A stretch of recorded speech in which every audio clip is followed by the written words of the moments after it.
você é muito bem-vindo a mais um estudo aqui no nosso canal Jalok. Vamos orar, Jesus te abençoe. Não se esqueça, você já é inscrito? Muito obrigado. Se você não é inscrito, se inscreva, faça seus comentários, dá seu like e compartilhe.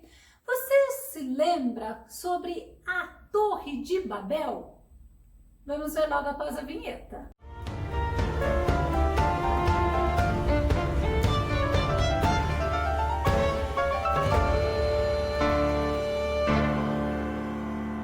A Torre de Babel foi construída pelos descendentes de Noé. Vamos ao tema de hoje. Torre de Babel, rebeldia, dispersão e confusão. A ação é a rebeldia, a reação é dispersão e confusão. Nosso texto base está em Gênesis capítulo 11, verso 4. E disseram: Eia, edifiquemos nós uma cidade e uma torre, cujo cume toque nos céus, e façamos-nos um nome, para que não sejamos espalhados sobre a face de toda a terra. A gente vê então, Torre de Babel foi um sinônimo, foi uma demonstração de rebeldia contra Deus. A rebeldia deles, se nós pararmos um pouco, nós contextualizarmos, nós vamos ver que continua até hoje. Vamos pegar o exemplo da globalização, do próprio governo mundial, desse movimento que está acontecendo, aonde as pessoas praticamente estão unidas. E a gente vê que após o dilúvio, Deus tinha dado uma ordem a Noé. Gênesis 9:1 diz assim: E abençoou Deus a Noé e a seus filhos e disse-lhes: frutificai e multiplicai-vos e enchei a terra. Nós vemos que o descendente de Noé foram viver lá na Mesopotâmia, lá em Sinar, não com a intenção de obedecer a Deus, ao contrário. Sinar era um vale, era uma região muito bela, era um vale muito fértil. Os rios, tanto Tigres como Eufrates, passavam por Sinar. E teve um descendente de Noé chamado Nimrod, era praticamente neto de Cão, bisneto de Noé, né? Que foi um homem muito ilustre, foi o primeiro homem que é falado, que foi poderoso, que foi importante. Vamos ver, Gênesis 10, 8 e 9, que diz assim: E Cuxi gerou a Nimrod. Este começou a ser poderoso na terra. Primeiro homem que fala sobre isso. E este foi poderoso caçador diante da face do Senhor. Por isso se diz como Nimrod, poderoso caçador diante do Senhor. É como se fosse um trocadilho naquela época. Poderoso caçador era porque Nimrod era um poderoso conquistador militar. Ele era alguém muito importante, por isso que é tido como poderoso. E leva sempre à conclusão que foi ele que fundou a cidade de Babel e mais tarde Nabucodonosor, né? E Babel, essa cidade, ela fortaleceu o reino de Nimrod. Gênesis 10 e 10. E o princípio do seu reino foi Babel, Ereque, Acade e Calné, na terra de Sinar. E a gente olha um pouquinho, todos estavam reunidos, todos estavam unidos, todos estavam juntos, porque todos falavam o mesmo idioma. Gênesis 11, 1 e 2, olha que tremendo. E era toda a terra de uma mesma língua e de uma mesma fala. E aconteceu que, partindo eles do Oriente, acharam um vale na terra de Sinar e habitaram ali. A população estava aumentando. Eles não queriam se afastar, eles não queriam obedecer a Deus. Eles começaram a aprender a fazer tijolos, não tinha pedras próxima, então era difícil. E eles tiveram uma ideia, através dos tijolos eles iriam fazer algo assim, suntuoso, algo tremendo. E foi o que predominou o coração deles. Gênesis 11, 3 e 4. E disseram uns aos outros: Eia, façamos tijolos e queimemo-los, mas queimemo-los bem, vamos deixar coisa forte. E foi-lhes o tijolo por pedra e o betume por cal. E disseram: Eia, edifiquemos nós uma cidade, uma torre, cujo cume toque nos céus, né? O topo lá no céu, tem que ficar, tem que alcançamos os céus e façamos-nos um nome, para que não sejamos espalhados sobre a face de toda a terra. Vamos entender um pouquinho esse versículo. Tijolos. Naquela época, naquele lugar, eu já comentei que não existiam as pedras. Já o betume, que seria como cal, era para estar assentando os tijolos, era para ser aquela massa forte, o que os homens chamam de argamassa, né? Mistura de areia, de água. Vamos usar como se fosse com cimento, né? Um material para fortalecer a construção, para sustentar, para sustentar aquela construção. E quando fala Eia, edifiquemos nós uma cidade, eu não sei você, mas dá uma sensação de pessoas arrogantes, que nós vamos fazer algo magnífico, vamos, assim, trazer um símbolo grande para nós, um símbolo de poder, um símbolo de proteção.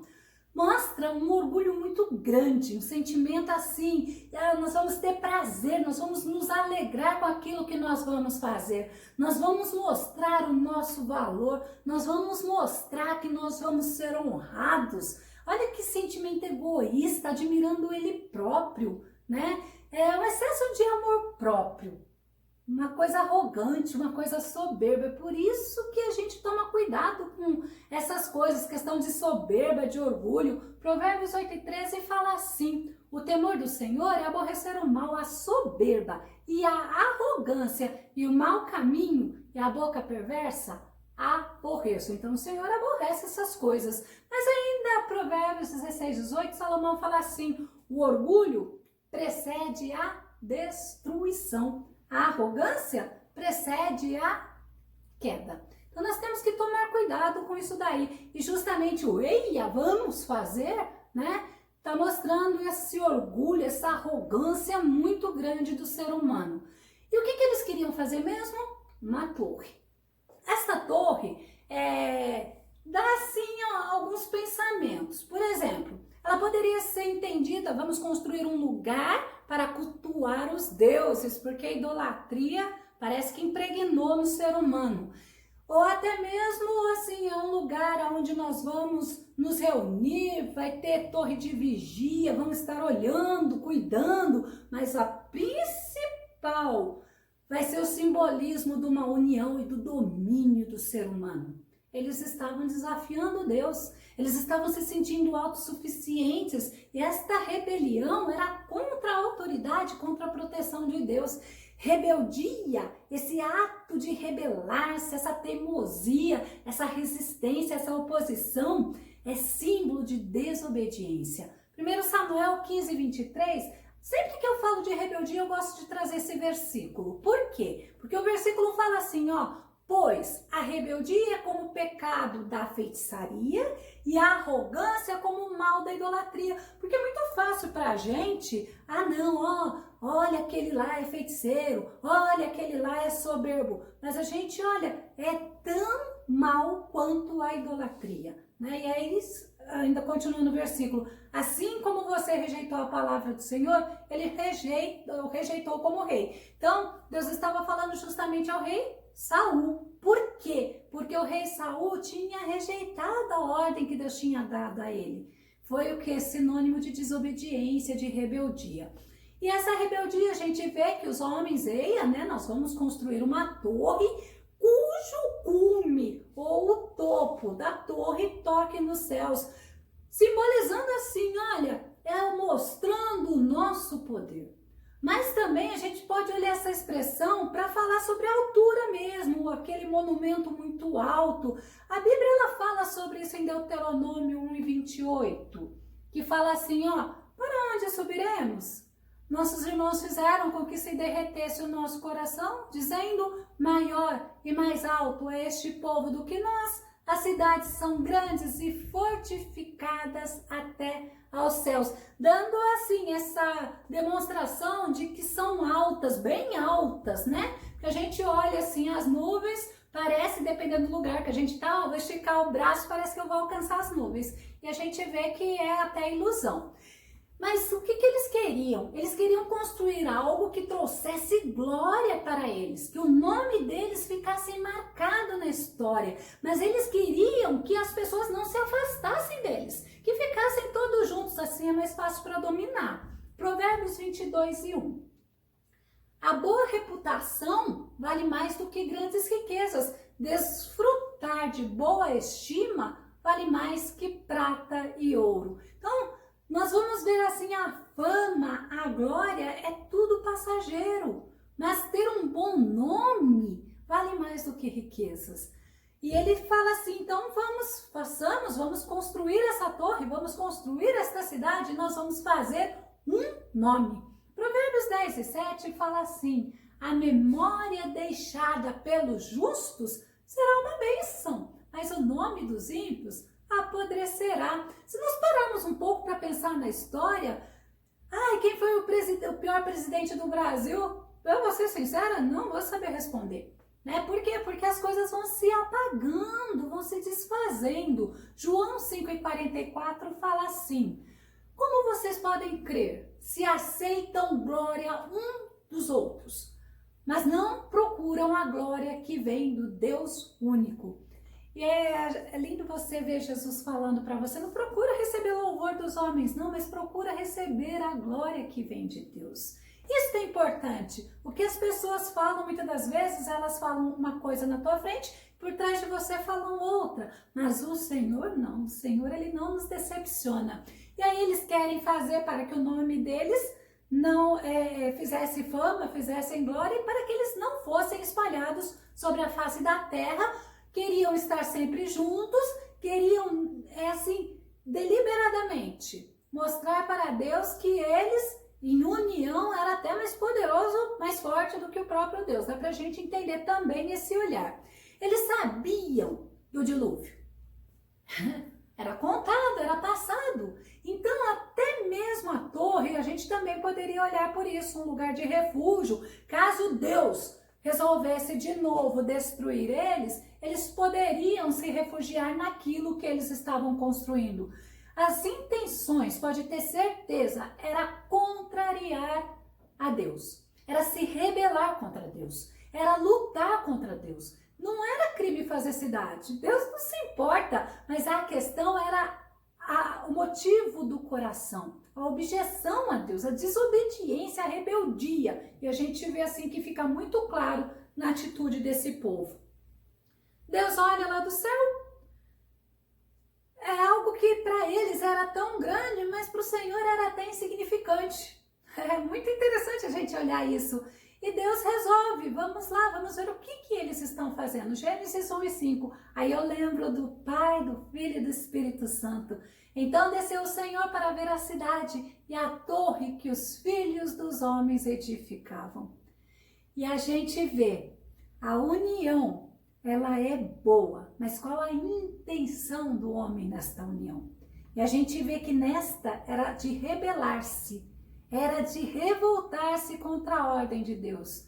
E essa rebeldia, essa união que Deus estava tratando com eles, era porque era perigoso. Através dessa união deles, dessa rebeldia contra Deus, eles iriam se sentir fortes, poderosos. Lembra de Nimrod? Um poderoso caçador. E eles poderiam estar assim centralizando a força neles e poderia oprimir os outros. Gênesis 11:6 diz assim: E o Senhor disse, eis que o povo é um e todos têm uma mesma língua, e isto é o que começam a fazer, e agora não haverá restrição para tudo que eles intentarem fazer. Não ia ter restrição da maldade, tudo que eles desejassem eles iam fazer. Deus tinha acabado de mandar o dilúvio, Deus tinha prometido que não acabaria mais com o mundo, com a água. E Deus ele resolve intervir nesta situação. Gênesis 11:7 e 8. Eia, aí que a gente vê a Trindade, desçamos e confundamos ali a sua língua, para que não entenda a língua do outro. Assim o Senhor os espalhou dali sobre a face de toda a terra e cessaram. Acabou, Dispersou, cessaram de edificar a cidade. Provérbios 19:21 diz assim: As pessoas fazem muitos planos, mas quem decide é Deus, o Senhor. Nós que servimos o Senhor, nós que dependemos do Senhor, Nós fazemos nossos planos, mas nós falamos, Senhor, se esta for a tua vontade, se for da vontade de Deus. Então nós chamamos o Senhor para ocupar o primeiro lugar. Mas a gente vê, as pessoas, elas fazem muitos planos. Salmo 33, verso 10 e 11 diz assim: o Senhor desfaz o conselho dos gentios, quebranta os intentos, os povos. O conselho do Senhor permanece para sempre, os intentos do seu coração, de geração em geração. É interessante que eu tive uma experiência, uma pessoa se reuniu com outras e falaram um monte de coisa, e ainda falaram, acho que ele não pode saber. Aí o Senhor me revelou o que tinha acontecido e dispersou todos. Se nós pararmos um pouco para pensar, para olhar a situação, estão todos, cada um no seu lugar. Então a gente vê o Senhor, ele desbaratina os conselhos dos ímpios. E a ação de Deus, ela confundiu aquele povo. O povo foi espalhado pela terra através da diversidade de línguas. Gênesis 11:9 diz assim: por isso se chamou o seu nome Babel, porquanto ali confundiu o Senhor a língua de toda a terra, e dali os espalhou o Senhor sobre a face de toda a terra. A Babel, ou Babel, é justamente isso, é conhecido como portão de Deus, que muitos colocam assim, portão de Deus, outros já colocam como portal dos deuses, porque foi para a confusão, transformado. Aquele lugar foi transformado por Deus em confusão. Imagina um pedir tijolo, outro entregar água, outro ninguém entendendo nada, né? E aí eles foram se reagrupando, cada aquele com qual se entendia. Era perceptível. E aí a gente vê que surgem as nações. Lucas 1:51, olha que tremendo versículo. Ele realizou poderosos feitos com seu braço. É o próprio Jesus falando, dispersou os que são soberbos no mais íntimo do coração. Com a história da Torre de Babel, nós vemos a explicação do surgimento das nações. Cada qual se uniu à língua que entendia, mesmo o homem. Mais uma vez, tentando ocupar o lugar de Deus Todo-Poderoso, fazendo afronta a Deus, fazendo aquilo que desagrada a Deus e que agrada a si próprio, querendo viver de acordo com seus pensamentos, com seus caminhos, com seus desejos. E Deus, que está no controle de todas as coisas, não foi pego de surpresa não, Deus estava lá, Deus até olhou, insignificante aquilo lá que o homem estava achando tão grande, tão soberbo, tão poderoso, e Deus, ele faz o quê? Ele frustra o intento daquelas pessoas. Deus mostra para nós que ele vê todas as coisas. Deus sabe a intenção do coração. Deus, ele conhece o oculto e o escondido, e Deus frustra os planos. Muitos neste ano, principalmente esse ano de 2020, eles falam que Deus, ele agiu na nação, nas nações, frustrou muitos planos. Até mesmo nas igrejas, né? Quantas igrejas ficaram fechadas? Muitos crentes também estavam vivendo só para si, né? Só para se satisfazer, para realizar seus sonhos, e muitos sonhos que afastavam a pessoa de Deus. Quantas vezes eu ouvi no começo desse ano que a pessoa não tinha tempo para orar, que a pessoa não tinha tempo para Deus, ela estava tão envolvida nas coisas, no dia a dia dela, na correria dela, que ela não tinha nem tempo para falar com Deus. Quantas vezes a gente vê que as pessoas, elas não buscam a Deus, e aí elas pegam e vão se afastando de Deus. É interessante, né? O tempo, a gente olha, há uns meses atrás, parecia que estava passando tão rápido. Hoje muitas pessoas falam assim, nossa, parece que não passa, e passa. Eu vejo, eu sempre brinco com meu marido, nossa, olha que horas já são. Então nós vemos nessa situação da Torre de Babel. Deus, com a confusão das línguas, ele usou até de ironia com os homens, mas a Bíblia fala mesmo que Deus olha o plano dos homens e Deus até ri dos homens, né? Deus até zomba dos homens, porque são homens que se acham tão poderosos, são tão soberbos, e Deus abate o soberbo, ele abate o orgulhoso, ele abate o arrogante. Nós vamos ver em Salmos 140, verso 8, para nós concluirmos. Não atendas aos desejos dos ímpios, Senhor. Não permitas que os planos deles tenham sucesso, para que não se orgulhe. Aí a gente olha, que Deus tremendo é esse. É um Deus que zela pelo nome dele. É um Deus que é fiel com o que sai da boca dele. É um Deus que cuida do seu povo. Não se esqueça, você serve um Deus que as pessoas podem até estar se reunindo, pensando e intentando em fazer algo contra você, mas o Todo-Poderoso, ele é aquele que desbaratina o plano do soberbo. Que o Senhor Jesus te abençoe, que o Senhor Jesus te ajude. Para um pouco, pensa e glorifique ao Senhor, porque o Senhor tem te sustentado até aqui. Jesus te abençoe. Até o nosso próximo estudo aqui no nosso canal Jaboque. Vamos orar. Fica com Deus.